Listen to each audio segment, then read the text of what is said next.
wabarakatuh. Good morning everyone. Welcome back to my channel. My name is Nurdiansyah. Today we're gonna talk about educational policy. So, imagine you are 15 years old students who skipped class one too many times. Instead of getting detention or counseling, you're sent to military camp. You wake up at 5 a.m., run, eat in silence, and follow others without questions. Sounds extreme, right? Yeah, but it is a novel. It's a real proposal from West Java governor called Kang Deddy Mulyadi. And what's more surprising, the Minister of Human Rights in Indonesia supported. Today, I want to take you through this controversial educational policy, sending so-called problem students to military barracks for disciplines. Is it an effectiveness solution, or we creating more harm than good? The policy emerged in response to rise in students' misconduct across West Java. According to the local education office, since 2022, there has been 12 increase in violations, ranging from school fights to vaping and chronic absenteeism. Governor Mulyadi argued that traditional punishments like suspension no longer work. He proposed new solutions like, for example, military-style character building. Certain students would be sent to training camps like Rindam Tree or Siliwangi, where students they live for 2 until 4 weeks. They'd live under military supervisions. Their daily routine would include early wake-ups, physical training, strict discipline, and counseling with veterans. The Human Rights Minister surprisingly endorsed this idea, its necessary intervention. He also claimed it would be voluntary, but let's pause. When a school or parent uses a minor into this program, how voluntary is it really? Supporters of this policy argue that self-discipline has failed. They claim that structure, order, and discipline are exactly what today's youth need. They even point to international examples.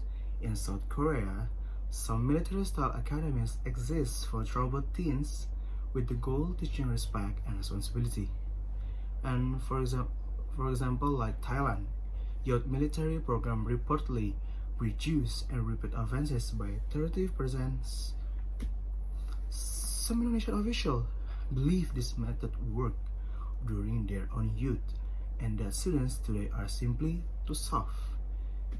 Even some parents support the idea, thinking that tough love and discipline can reform their children better than schools can.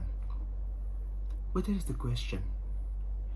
Military training was great for soldiers and adults who choose that life.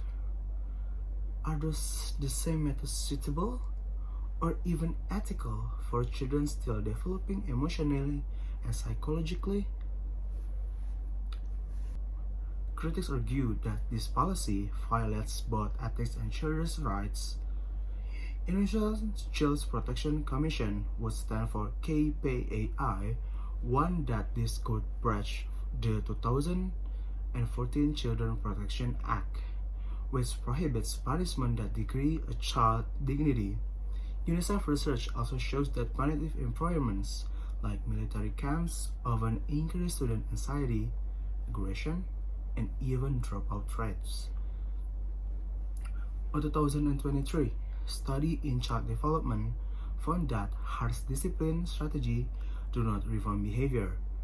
They reinforce feelings of rejection and low self-worth. There's also a deeper contradiction. Why would the Minister of Human Rights in Indonesia support a policy that isolates children from school, family, and community? And again, how voluntary is this really? If students are under pressure from others to join, are they truly consenting? This raises serious for ethical concerns. Fortunately, they are more human and effective alternative. We take example for some country like Finland, ranked among the best education system in the world. Finland reduced dropout rates by 40%, not through punishment, but through empathy, by using or offering counseling, flexible learning option with teacher and strong student-teacher relationship. We take some example like Australia. Australia using name restorative justice programs. The program focus on helping students understand the consequences of their actions, make amends, and reintegrate into the school community. These approaches take longer. They must require trained teachers and mental health support, but they work. Yeah, because they address the root causes of student behavior, not just the symptoms. So, where does this leave us?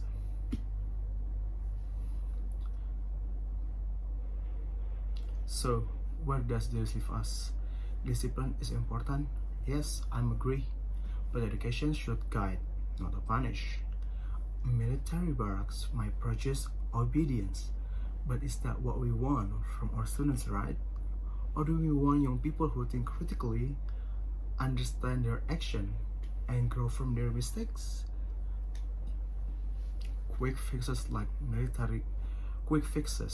military training camps might look true on the outside, but they risk damaging young minds on the inside. Let's remember, every problem student is someone's child, someone's future. They don't need to be sent away. They need us to meet them where they are and help them move forward. Because at its core, the word educate comes from Latin educare. It means to draw out, not to force in.